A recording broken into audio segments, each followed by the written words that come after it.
I would like to welcome everyone in today's session, which is a continuation of last week's session, where our colleagues from Aramco talked about quantum computing technology. So today, inshallah, the focus is going to be on the post-quantum cryptography and cryptographic solutions. Engineer Abdulelah, inshallah, is going to present this session to you. So without further ado, I would like to welcome on stage Engineer Abdulelah to present his lecture.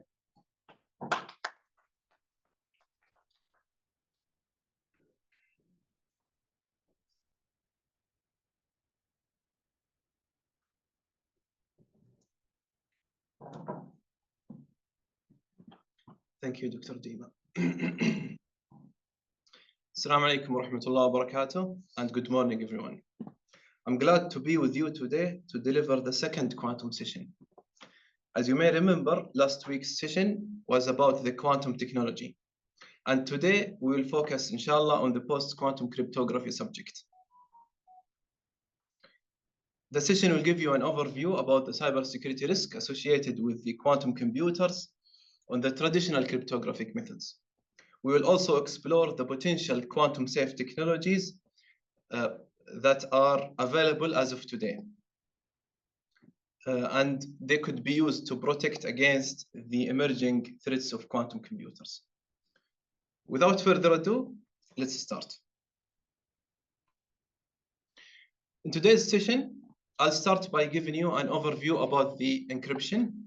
I know that most of you are coming from a cybersecurity background and that you are familiar with the encryption and cryptographic algorithms in the traditional technology. But this is necessary to go over it just quickly to link it to the post-quantum cryptography. After this introduction, I'll talk about the potential post-quantum cybersecurity threats, including the Shor's and Grover's algorithms.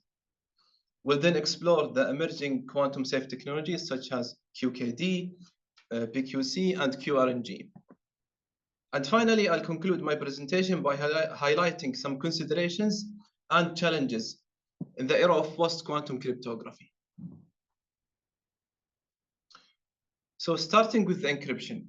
What is encryption? Encryption simply is a form of data security in which information is converted into secret code to hide their true meaning. Encryption process is done by using an encryption key, which is a randomized string of bits used to encrypt and decrypt data. As you can see here, we have the plain text, which goes through the encryption process by the encryption key to produce the ciphertext. Now, this encrypted data can be decrypted only by authorized people, who are usually the owners. When do we use the encryption? Encryption is used when we have critical data that needs to be protected. Traditional cryptographic methods depend on mathematical problems that are hard or even considered impossible to be solved by the traditional computers. And there are two kinds of traditional encryptions. We have the symmetric encryption, where the encryption process depends only on one key, which is called the secret key. It's used for encrypting and decrypting data. One example of it is the advanced encryption standard. The second kind is the asymmetric encryption, where we have two keys, the public key, which is shared with publics, and the private key, which must be kept secret with the owner. The public key is used for encrypting data, the private key is used for decrypting it. Examples of it is the RSA and elliptic curve. In most cases, public key cryptography is used for the authentication and secure transfer of the symmetric key, while the symmetric key is used for encrypting and decrypting data at rest, similar to BitLocker, for example. So both of these two types are considered secured in the classical computing technology. But this is expected to be changed with the quantum computing.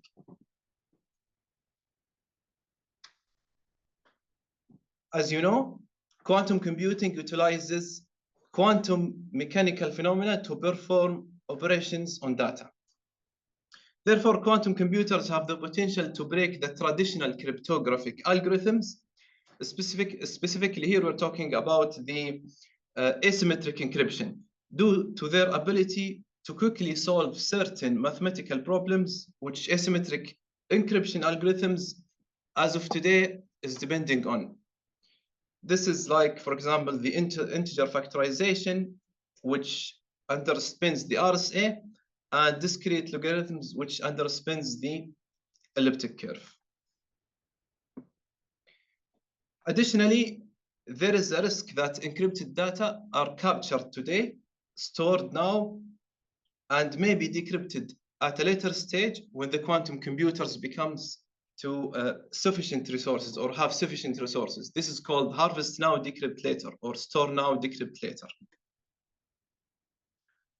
But in terms of symmetric encryption algorithms, scientists and cryptographers believe that this kind of encryption will be resistant to the future quantum computing attacks. Now, emphasizing on the post-quantum cybersecurity risks on the traditional encryption, how these algorithms will be broken by the quantum computers? Well, this can be done depending on two quantum algorithms to be executed in powerful quantum computers. These algorithms are called Shor's and Grover algorithms. These algorithms, as mentioned, are quantum algorithms that are leveraging the superposition principle in quantum mechanics. Shor's algorithm is the most famous quantum algorithm, which was introduced in 1994 to factorize large prime numbers. It runs almost exponentially faster than the best known classical algorithm for factorizing. The current RSA implementation, which are protecting, for example, our payment transactions on the internet, rely heavily on time complexity of factoring the two large numbers. It could take thousands of years for classical computers to find these prime factors, which makes the RSA safe. However, it's believed that a single quantum computer with 20 million qubits could easily break 2048 bits RSA in 8 hours. This is by executing Shor's algorithm. So could this be in the next decade after 2030? Well, time will tell. Moving on, Grover's algorithm, also known as quantum search algorithm, which was introduced in 1996, it's the second most famous quantum algorithm after Shor's. Grover quantum algorithm can do non-sorted data search with quadratic time over the best possible classical algorithm that is executing the same task. It's believed that Grover's algorithm can reduce the security level for symmetric encryption by half. This means it can brute force it. It can brute force the symmetric encryption in a half time that's required for classical computer to do it. But it may not be the case that Grover's algorithm poses significantly increased risk on the encryption, specifically on the symmetric encryption, because even with the 50% drop of the symmetric encryption, it is still considered secure. Now that after we demonstrated the potential cybersecurity risks on the traditional cryptography, let's shed some lights on the most popular quantum safe technologies available in the market. First of all, when we say quantum safe, we refer to the use of cryptographic methods or protocols that help securing the sensitive data, access, and communication for the era of quantum computing.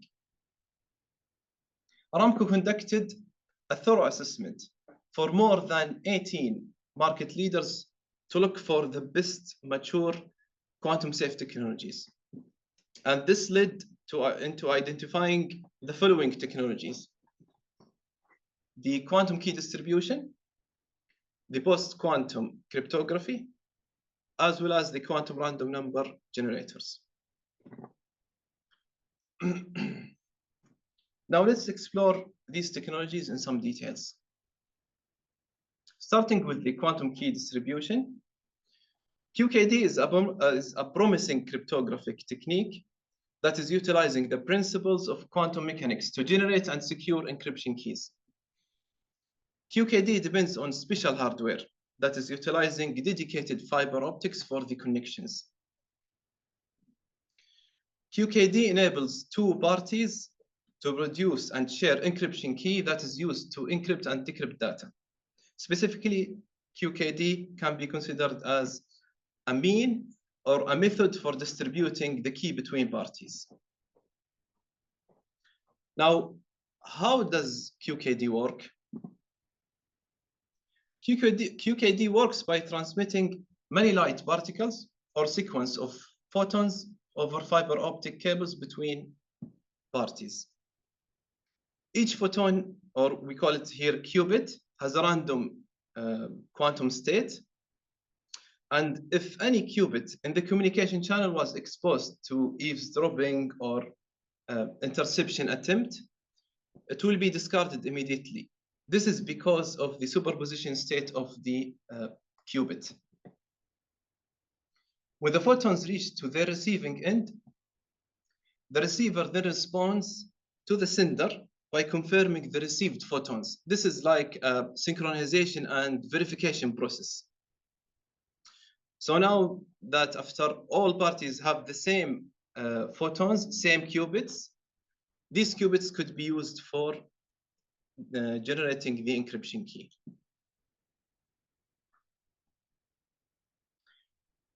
Okay, what are the pros and cons of this technology of QKD?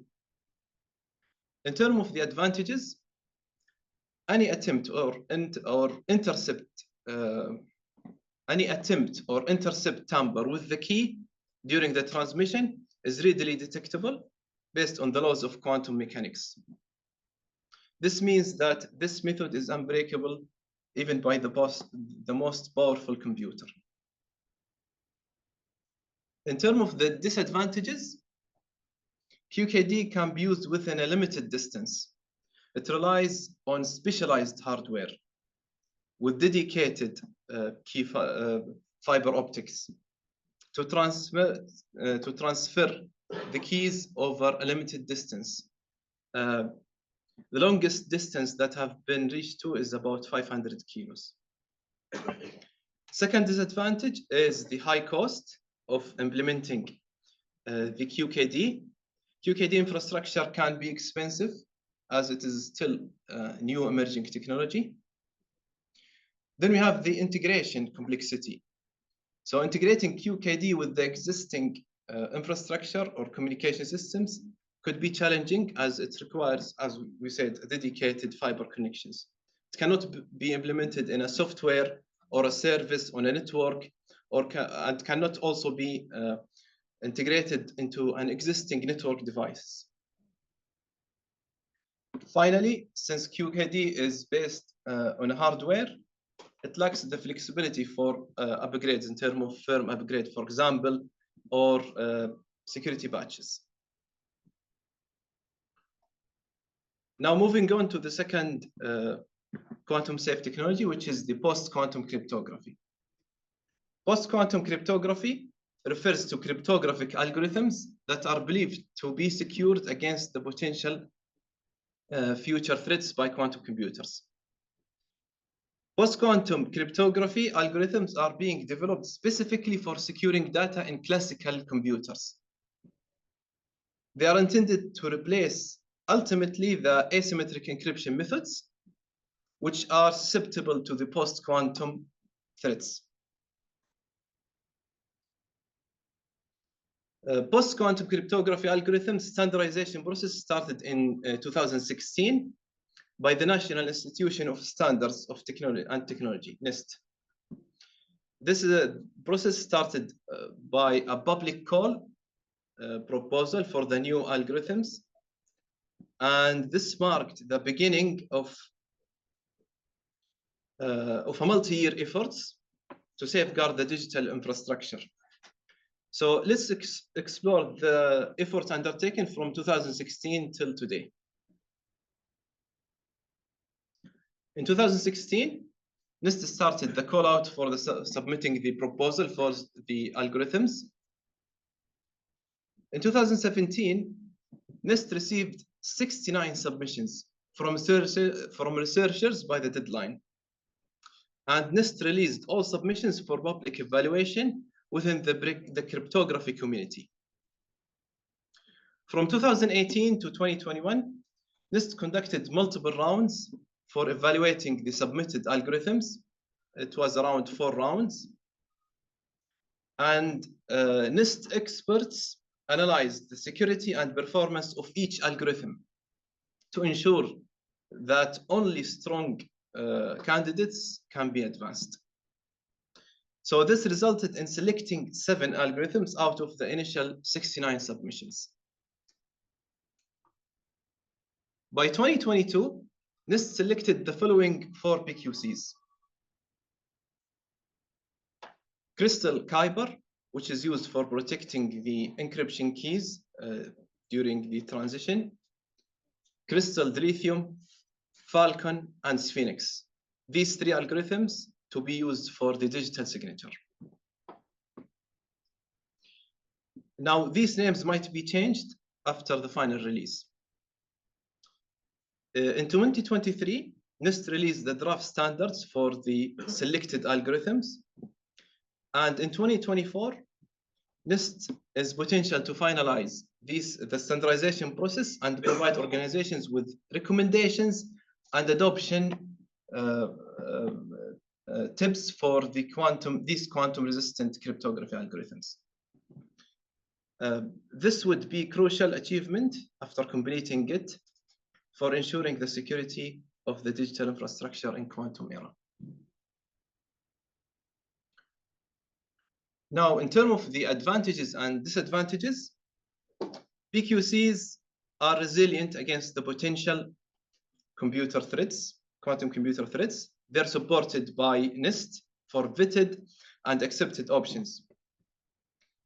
As you know, this standardization process has been established by NIST, and it involved a collaboration with cryptographers, researchers, industry experts from around the world. This collective effort pools knowledge and expertise, resulting in more thoroughly secured algorithms. Next, these new algorithms have been designed to work with the existing cryptographic protocols and infrastructure. Now let's see what could be the disadvantages of these PQCs, which are, by the way, you can consider them as temporary. First, the immaturity and the standardization process is relatively new.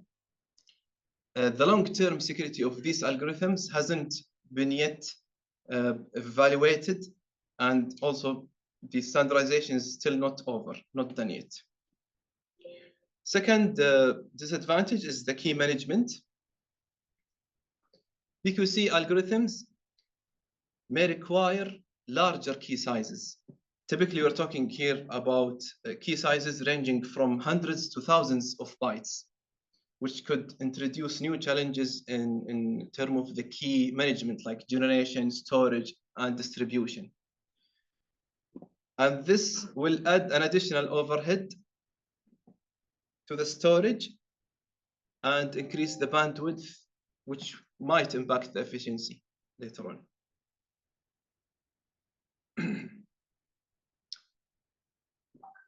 Now I want to show you this video. Here we go again. That is talking about NIST NIST efforts in initiating the process of creating the post-quantum cryptography algorithms. Wait a minute, what is this quantum thing? Is this Y2K all over again? I hope my files are safe. My stuff, my passwords, My personal info, my emails, my texts, my photos, all of my messages, my data. Not another upgrade. How much is this going to cost? Quantum. Quantum. Relax. We know. Once access to practical quantum computers becomes available, all current public key algorithms and associated protocols will be vulnerable, potentially exposing your encrypted information to criminals, competitors, and other adversaries. Yes, your texts, emails, credit card payment information, digital signatures, online transactions, sensitive data, and intelligence and government classified secrets will be in jeopardy. But no, this is no Y2K event or a doomsday scenario. All your keys won't turn to dust.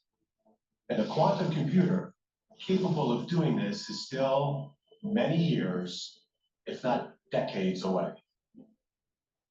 It's no time to panic. It's time to plan wisely. For over 50 years, NIST has set the standards in cryptography, from DES to triple DES to AES, and post-quantum encryption will be the same. We are working with the brightest minds, government, academia, and industry from around the world to develop a new set of encryption standards that will work with our current classical computers while being resistant to the quantum machines of the future. These new standards will be released in 2024. So what should you do in the meantime? First, keep encrypting as you have done all these years. Second, follow our work and start thinking about what software and hardware you will need to replace once these new standards are out. Now take a breath.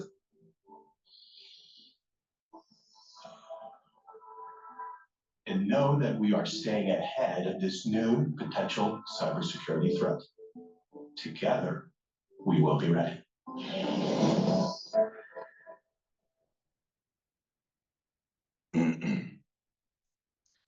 Now back to the presentation. The third quantum safe technology we have here is the quantum random number generator, QRNG. Every time you send an email, connect to your bank account, or check your medical examination, you are actually relying on random numbers to protect the security of your online activities. Random numbers are used to create the encryption keys.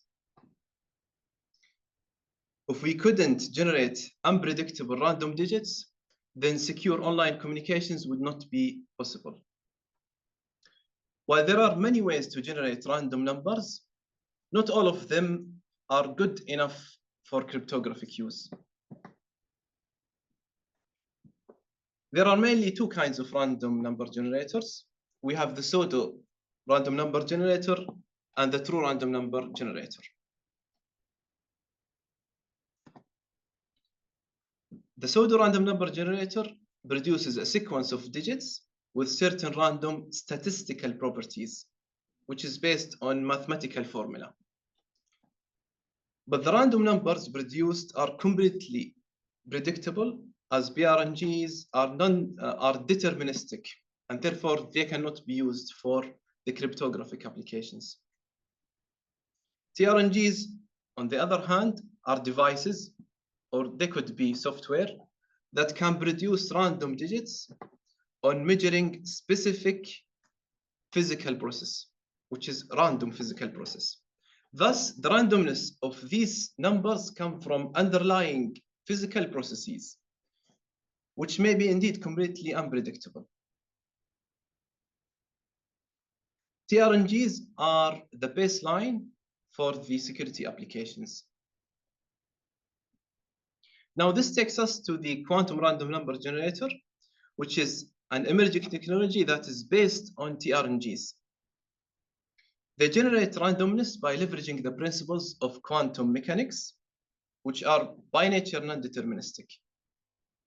This random nature is believed to be resistant to manipulation even by the most advanced computers. QRNGs offer advantages for both classical and post-quantum cryptography algorithms. But if any of these algorithms were broken, then the benefits of QRNGs are negated. One practical application of the QRNG is Samsung Galaxy phone, which is a device produced by Samsung in cooperation with a company called IDQ.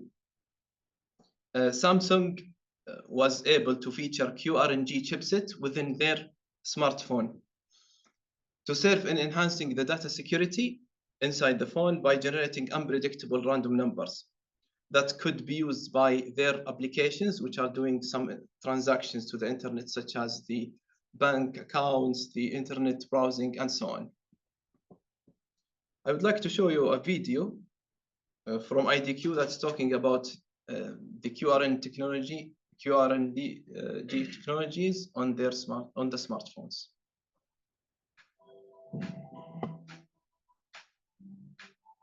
Today's digital activities and services have turned mobile phones into a goldmine of financial, health, business, and personal information. At the same time, the exponential growth of IoT devices in and outside our homes is also raising the need for security to the edge. Hackers are working hard to access your information by stealing or figuring out the key of the lock that protects your personal data stored on all these devices. Quantum Tech offers increased security for customers' applications and services. How does it work? Encryption can be seen as the lock that protects your information. The key to the lock is the secret element which must remain unknown to the public. To be secure, the key must be generated in an unpredictable way through random numbers.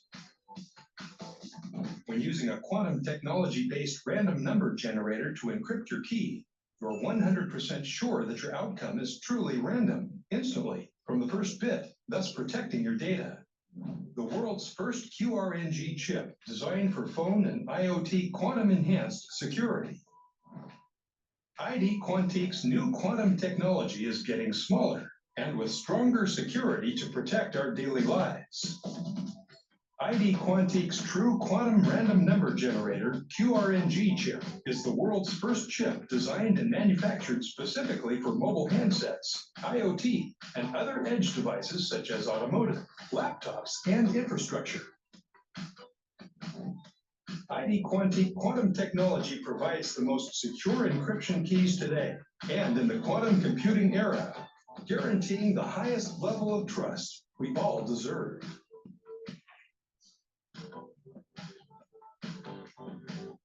So this was one application of using the QRNG within the existing technology, within the devices that we can get. Okay. So by this, before concluding my presentation, I would like to highlight some considerations about the quantum safe technologies. First of all, there are no quantum computers as of today that can or that reach to a level which could cause any cybersecurity harm to the traditional cryptography. And quantum safe technologies are fairly new and they're still under development and evaluation. These technologies require some time to become mature and prove their security value over the traditional cryptographic methods. And they require time to be adopted by the enterprises. Finally, avoid being led by FUD. FUD means fear, uncertainty, and doubts. So there are a lot of claims these days that quantum computers will soon break the existing cryptographic systems. And these claims aim to push consumers to buy specific products. And it's pushing them to do it as soon as possible, immediately, for protection. So this tactic exaggerates the immediate threat, and it could be exploiting the fears to drive the sales. By this, I conclude my presentation. Thank you all for listening. Do you have any questions?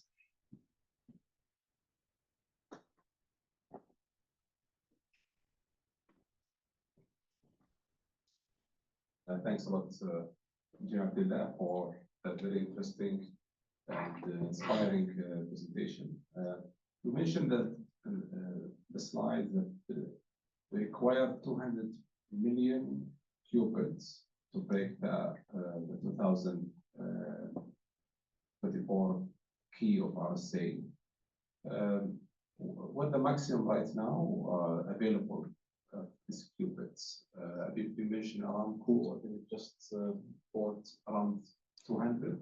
200.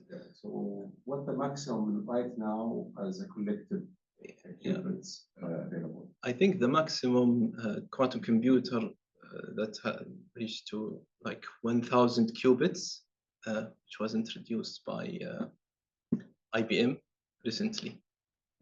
And it cannot use all of these 1,000 qubits because of the error rate, the higher error rate. So we still have time until reaching to that level. So if, as you mentioned, we still have decades that we are safe from this emerging technology. But it's very interesting information, so thanks a lot. Shukran for this good presentation and very informative. I would like you, if you don't mind, just to tell us more about the status of the quantum technology in Saudi Arabia. You can just update us about what is the latest technology available in Saudi Arabia, even Aramco or other places. Yes. In terms of the technology itself, I believe my colleague could help on this, but in terms of the quantum safe technologies and cybersecurity, as I mentioned earlier, we have at Aramco conducted a thorough assessment in the last 2 years, exploring the market and looking for the best quantum technologies available worldwide. And we are doing this to be ahead of the game. So there are a lot of collaborating with a lot of companies, and there might be some contracts with these companies, but some of them I cannot talk about it, but Aramco is doing very well in protecting their digital assets and infrastructure against these these emerging quantum technologies.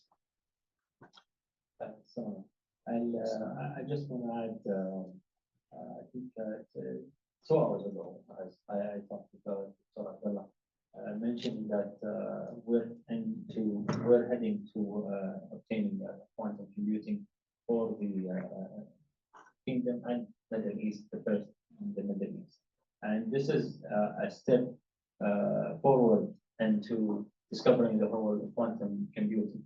Even though some companies are still having their own individual labs, you may hear in the news that some companies reach to 1,200 or whatever, but these are all in their labs. So they have a high error rate, so they haven't yet opened it commercially and openly to everyone. So this is only on their lab. Multiple roadmaps are being published. For example, the Google, the IBM, all of them trying to reach the million qubits sooner than the others. But for the Kingdom, and here we're trying to push all of these technologies to bring them, localize them, especially the talents, bringing them in the Kingdom and working hand in hand with the leaders of the technology itself. One of the news is the 2 hours ago was the Aramco and Pascal agreement. You could see in the news, which is ahead of the other, let's say, companies as a competitor. One of the quantum computing companies, the Pascal, which is they specialize in multiple areas like the quantum AI, quantum financing, and the others. So, inshallah, soon we'll hear a lot of news, a lot of collaborations with this special company and the others, but mainly locally in the Kingdom, inshallah. Is other than Aramco investing in quantum?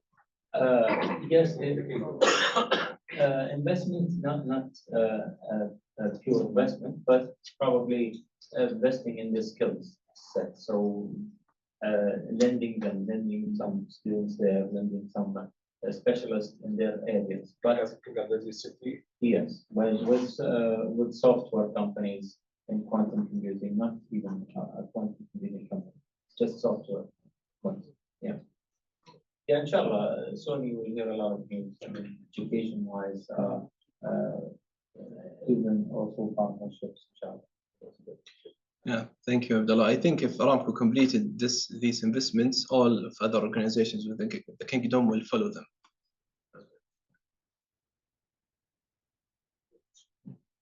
Yes. Thank you for your nice presentation and for the content. I would like to ask about any. I would like to ask about any available beta version or test version for the quantum technology available online or. Yes, thank you for your question. I know that IBM is providing quantum computer, maybe with I don't know how many qubits, 10 or less than qubits, using their Qiskit tool that we can explore and play with. Okay. I want to say that the students that took the quantum course have been using Qiskit, and you have available 127. It reached to 127. Okay. Yeah, yeah.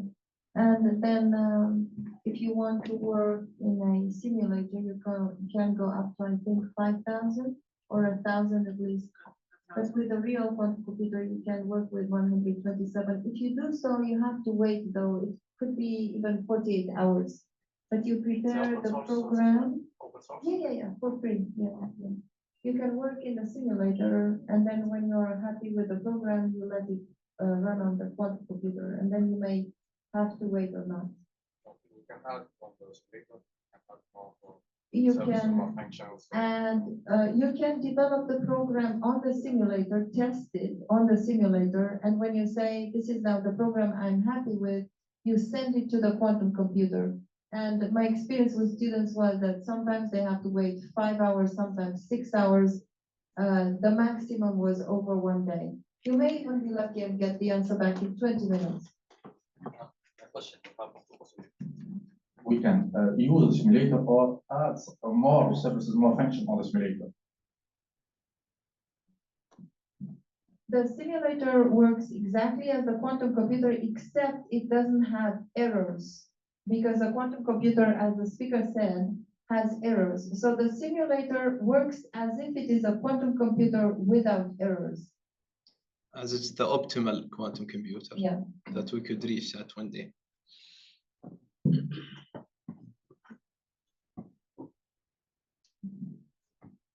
More questions?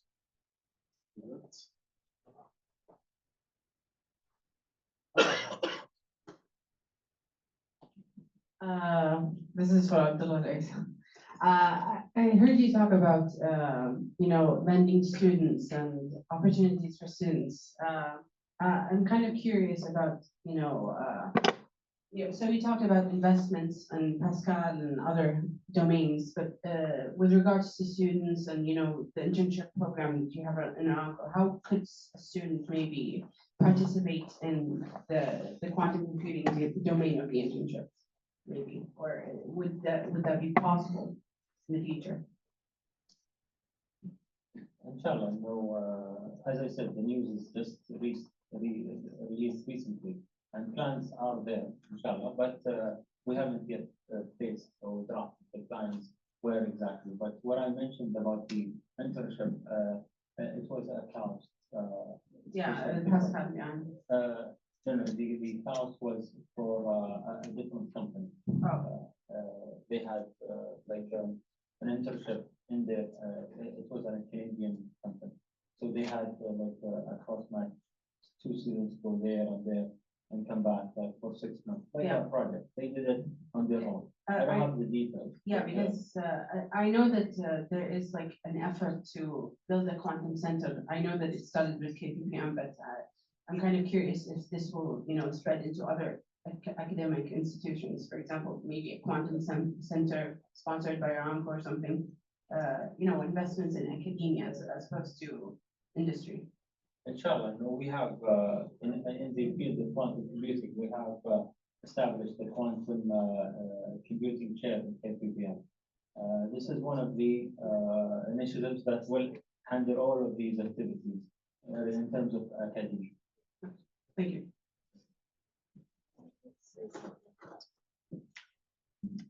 I would like to say that we have proposed a lab based on optical experiments that take into consideration quantum phenomena for the RDIA. You know, there was a deadline in September.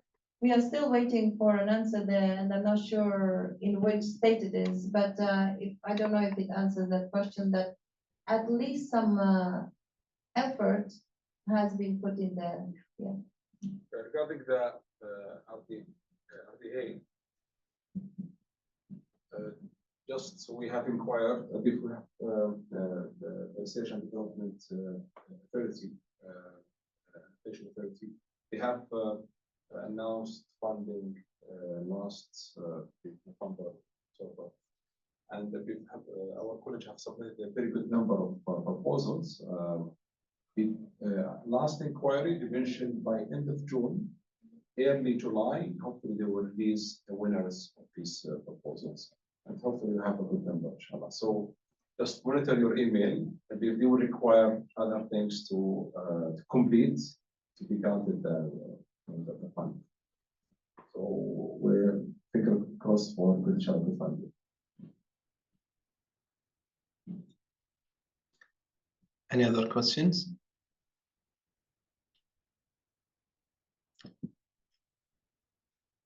Any more questions? Just students who are studying quantum computing.